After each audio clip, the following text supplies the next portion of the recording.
Hello बच्चों, good morning. आज physics का नेक्स्ट टॉपिक शुरू करते हैं। क्या है हमारा नेक्स्ट टॉपिक? एक समान बाह्य चुंबकीय क्षेत्र में स्थित धारा लूप पर वॉल्यूम का आघूर्ण। एक समान चुंबकीय क्षेत्र है हमारा, कोई बाह्य चुंबकीय क्षेत्र है, उसमें हमें एक धारा लूप रखना है और उस धारा लूप पर कितना वॉल्यूम का आघूर्ण कार्य करता है उसको हम निकालना है। Torque of A Kapil on a current carrying loop in a uniform external magnetic field। अब हम लूप किस तरह का भी ले सकते हैं, वृत्ताकार भी ले सकते हैं, आयताकार भी ले सकते हैं, वर्गाकार ले सकते हैं, लेकिन हम यहाँ डिस्कस करेंगे एक वृत्ताकार लूप लेकर। यानी कि हमारा करंट कैरिंग कंडक्टर जो है वो धारावाही चालक जो है वो हमारा वृत्ताकार लूप के रूप में है।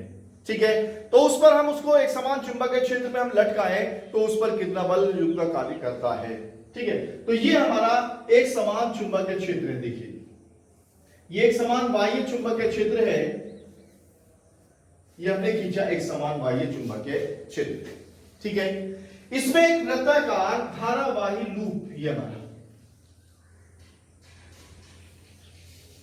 वृत्ताकार धारावाही loop A B C D, एक वृत्ताकार धारावाही लूप हमने लटकाया है। ये एक समान चुंबकीय क्षेत्र है और इसमें वृत्ताकार धारावाही लूप हमने लटकाया है। इसकी ये भुजा, इसकी लंबाई ये L, तो ये भुजा भी, इसकी लंबाई कितनी होगी हमारी L, यानी कि AB भी हमारी L हो गई और CD हमारी L हो गई। ये वाली भुजा हमारी हो गई B और ये भुजा भी हमारी हो गई B। समझ आया? अब इसमें हमने धारा I प्रवाहित की है, ऐसे ये हमारी धारा I प्रवाहित है, इसमें I प्रवाहित है।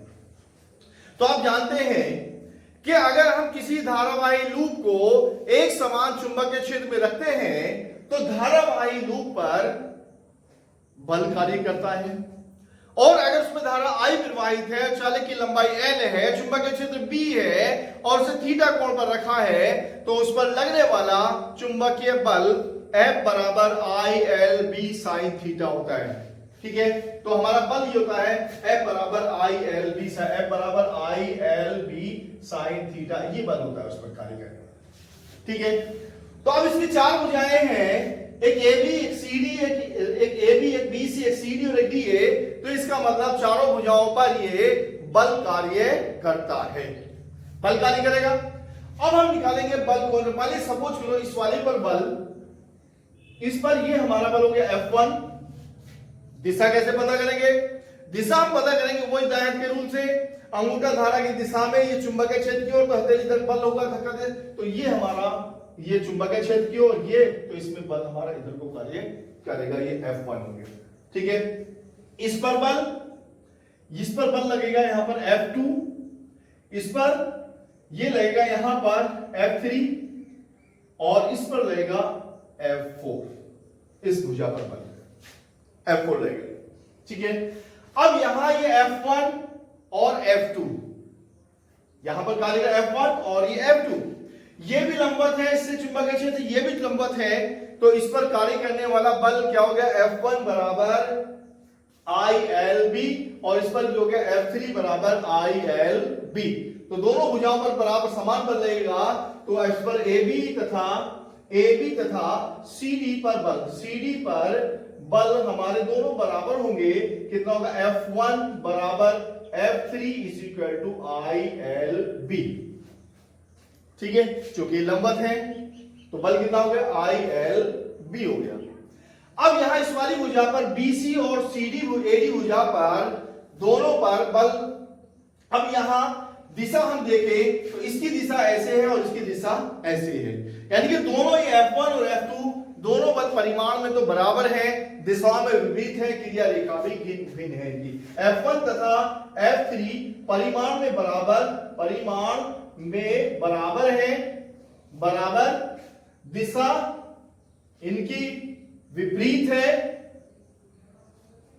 दिशा इनकी विपरीत है और क्रिया रेखा भिन्न है। अब ये सारी कंडीशन लागू होती है तो आप जानते हैं कि जब ये कंडीशन लागू होंगी तो ये हमारे बल युग्म बनाएंगे, तो ये जो है हमारे बल युग्म बनाते हैं, बल युग्म बनाते हैं, बल युग्म बनाते हैं, ये हमारे दोनों बल युग्म बनाते हैं। ठीक है, अब दूसरे बाद बल बचे हमारे दो, एक हमारा F2 और F3, ये भी तो इसके लंबवत है भुजाएं। तो यहां इस पर F2 पर IB यानी कि बल इसकी लंबाई B है, तो इस पर और इस पर दोनों पर समान बल कार्य करेंगे और ये दोनों बल जो होंगे बराबर और विपरीत होंगे और इनकी क्रिया रेखा भी समान होगी, तो ये दोनों एक दूसरे को निरस्त कर देंगे, एक ऐसे लग रहा और एक ऐसे लग रहा। तो यहां लिखेंगे F2 तथा F3 कौन सी भुजा पर बल, BC तथा AD पर बल बराबर विपरीत और क्रिया रेखा इनके समान, क्रिया रेखा समान है, तो ये एक दूसरे को निरस्त कर देते हैं। तो इसका मतलब ये हुआ कि इन पर जो है कोई चुंबक या इनका जो है परिणामी बल शून्य हो जाएगा F2 और F3 का। अब हमारे पास दो बचे, एक F1 और एक F3, ये दोनों बल युग्म बनाते हैं। अगर हम इसको इससे क्षेत्र की दिशा से थीटा कोण घुमा दे, यानी कि इसको कुंडली को हम थीटा कोण घुमा दे, जब थीटा कोण घुमाएंगे तो क्या कंडीशन आएगी, देखिए थीटा कोण घुमाने पर ये हमारा F1 और ये हमारा हो गया F3 और इनके बीच की दूरी है B और इसको घुमा दिया आपने थीटा।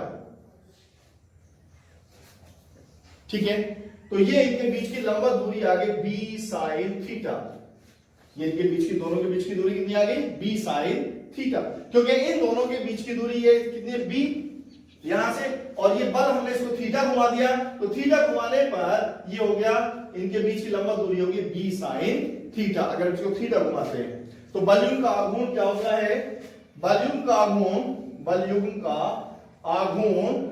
आघूर्ण बराबर हो गया टो बराबर बल गुणा लंबवत दूरी। अब दोनों में से एक बल ले लेंगे, एक बल कौन सा, ILB और इंटू B sin थीटा, टो बराबर हो गया L को और B को साथ लो, L cross B into B sin theta. अब यहां से L क्रॉस B किसके बराबर होगा, L लंबाई B चौड़ाई, तो इसका क्षेत्रफल हो जाएगा क्योंकि आयताकार लूप है, L गुणा B, ये क्षेत्रफल हो गया। तो ये हम मैं लिखूंगा A क्या क्षेत्रफल, A बराबर L गुणा B लूप के तल का क्षेत्रफल, हो गया तल का क्षेत्रफल। तो हमारा फार्मूला हो गया टो बराबर IAB sin थीटा, टो बराबर कितना आ गया, IAB sin थीटा, ये हमारा फार्मूला है टो बराबर IAB sin थीटा। तो लगने वाले बल का आघूर्ण टो बराबर IAB sin थीटा, धारा I प्रवाहित है, लूप के तल का क्षेत्रफल A हो, चुंबक का क्षेत्र B में रखें और B में रखे उसको थीटा कोण घुमा दें क्षेत्र की दिशा, तो कितना आ जाएगा टो बराबर IAB sin थीटा। तो इस पर बल युग्म कार्य करता है जो इसे घुमाने की प्रवृत्ति रखता है। अब अगर हमारा ये लूप जो है ये एक फेरे वाली कुंडली ना होकर n फेरे वाली कुंडली हो, एक लूप एक फेरे में ना हो बल्कि n फेरों वाली कुंडली हो, तो फिर हमारा क्या हो जाएगा, अगर इसमें n फेरे हो तो टो बराबर हो जाएगा NIAB sin थीटा। ठीक है, अब यहां दो कंडीशन आती है, अगर थीटा बराबर 0 तो टो बराबर 0 हो जाएगा, कोई बल कार्य नहीं करेगा, और अगर थीटा बराबर 90 तो sin 90 बराबर हो जाएगा, टो बराबर NIAB हो जाएगा। अगर थीटा बराबर 90 हो जाए तो टो बराबर NIAB यानी कि अधिकतम बलाघूर्ण कार्य करेगा। तो बलाघूर्ण का मान किस पर डिपेंड करेगा, ये थीटा पर डिपेंड करेगा। ठीक है,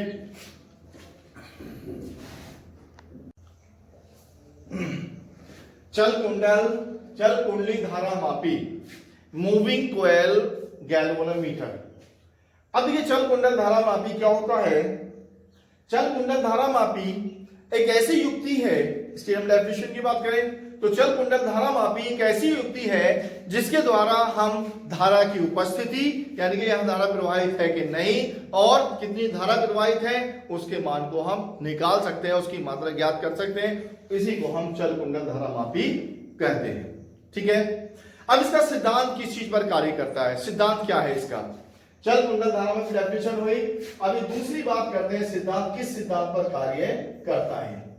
ठीक है, सिद्धांत को हमने अभी बताया आपको, यानी कि अगर किसी कुंडली को हम, किसी लूप को हम धारावाही इसमें चुंबकीय क्षेत्र में रख दें तो उस पर एक चुंबकीय आघूर्ण, चुंबकीय बल आघूर्ण कार्य करता है।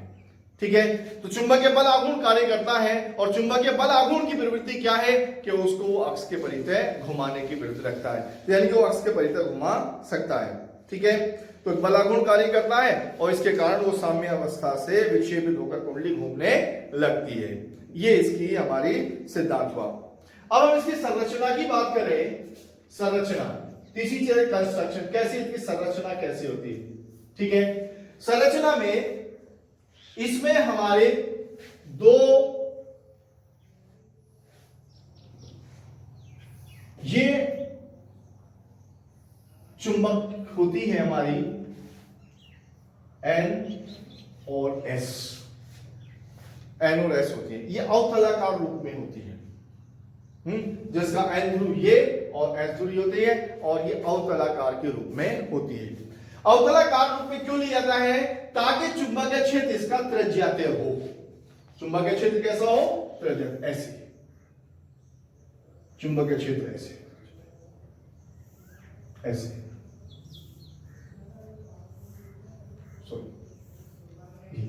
इसलिए अवतलाकार के रूप में ली जाती है।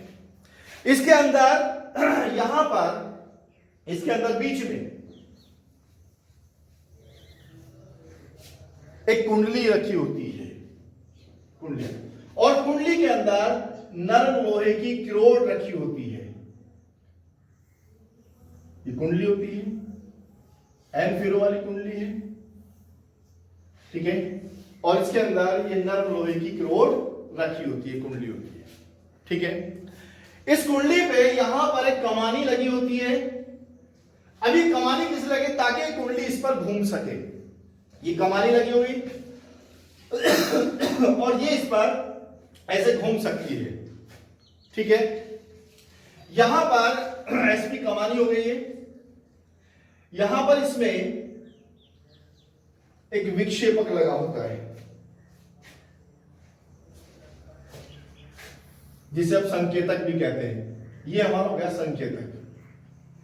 और यहां पर पैमाना बना होता है, पैमाना हो गया जिस पर यहां ये निशान लगे बने होते हैं पढ़ने के लिए। ठीक है, ये हमारी नरम लोहे की किरोट, नरम लोहे की किरोट, लोहे की किरोट इस पर या इस पर बनी होती है। ठीक है, समझ में आया? ये इसकी संरचना होती है और ये अनेक फेरों वाली कुंडली होती है इसके अंदर। ठीक है, अब ये जो चुंबकीय क्षेत्र, ये जो हमारी कुंडली है, ये चुंबकीय क्षेत्र को त्रिज्या ही नहीं बनाती बल्कि चुंबकीय क्षेत्र में प्रबलता में भी वृद्धि करती है ये कुंडली जो है हमारी। ठीक है, और ये दो ध्रुवों के बीच लटकी होती है और एक कमानी इसमें जुड़ी होती है और ये आवर्त पैमाना इस पर रहता है जिस पर हमारे संकेतक घूम सकता है। ओके, अब हम इसकी बात करें कार्यविधि की। कार्यविधि क्या है इसकी? ये हमारी कुंडली ये चुंबकीय क्षेत्र में रखी है। तुम चुंबकीय क्षेत्र हमारा त्रिज्यातीय है, चुंबकीय क्षेत्र हमारे ये त्रिज्यातीय इस तरह है।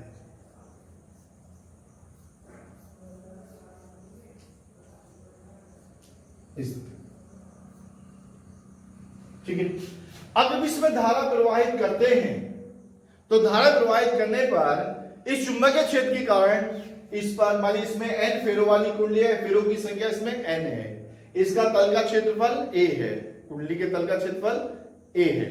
ठीक है, इसमें धारा आपने I प्रवाहित की और इनके द्वारा चुंबकीय क्षेत्र जो उत्पन्न है यहां पर ये लगाया आपने B लगाया, और जो चुंबकीय क्षेत्र लगाया जिसमें धारा प्रवाहित करते हैं तो इस पर बल युग्म का आघूर्ण उत्पन्न होता है। और वो वॉल्यूम का आघूर्ण कितना होता है, वो टो बराबर NIAB साइन थीटा होता है। अब यह साइन थीटा कितना होगा, लंबवत होगा। क्यों? क्योंकि ये जो है ये सब त्रिज्याता है, ये जो चुंबकीय क्षेत्र त्रिज्याता है हमारा, और ये तल जो है जैसे भी इसका घूमेगा ये जहां भी जाएगा उसके चुंबकीय क्षेत्र के लंबवत होगा। तो theta is equal to 90 degree हो गया। तो बल आघूर्ण टो बराबर NIAB साइन 90, ठीक है, साइन 90 का मान टो बराबर NIAB। तो इस पर ये बल आघूर्ण कार्य करेगा जिसके कारण ये कुंडली घूम जाएगी और संकेतक में विक्षेप आ जाएगा। अगर इसे घूमने से संकेतक में विक्षेप आपका फाई है, संकेतक का विक्षेप कितना है, इस पर विक्षेप इस पर फाई है, ठीक है, विक्षेप इसका फाई है, ठीक है। अब कमानी में जो लगा है ये जो इसको साम्य अवस्था में लाने का प्रयत्न करता है और साम्य अवस्था में लाने के लिए इसके विरुद्ध एक बल आघूर्ण कार्य करता है और वो बल आघूर्ण वो कितना होगा वो बल आघूर्ण बराबर होता है के फाई के बराबर, जहां के इसका नियतांक है। के क्या है, इसका ऐठन नियतांक भी कहते हैं, इसको के को ऐठन नियतांक भी कहते हैं, ठीक है। के इसका ऐठन नियतांक है। अब जब ये इसके साम्य अवस्था में लाने का प्रयत्न करेगा तो ये के फाई किसके बराबर हो जाएगा, ये हमारे बल आघूर्ण के बराबर हो जाएगा, यानी कि के फाई इज इक्वल टू हो जाएगा NIAB। तो यहां से फाई बराबर हो जाएगा यहां पे NAB अपॉन के इंटू आई, ठीक है, अर्थात फाई प्रोपोर्शनल टू आई, ठीक है। तो विक्षेप किसके अनुपात, धारा के अनुक्रमानुपाती होता है। तो ये था हमारा चल कुंडल धारा मापी। अब इसमें दो चीज और बची हैं, दो उपयोग इसका कि ये हम इसको धारा मापी को एमीटर में कैसे रूपांतरित करते हैं और इसको वोल्ट मीटर में कैसे रूपांतरित करते हैं। तो नेक्स्ट टॉपिक में हम डिस्कस करेंगे कि एमीटर में रूपांतरण और इसका वोल्ट मीटर में रूपांतरण। Thank you very much.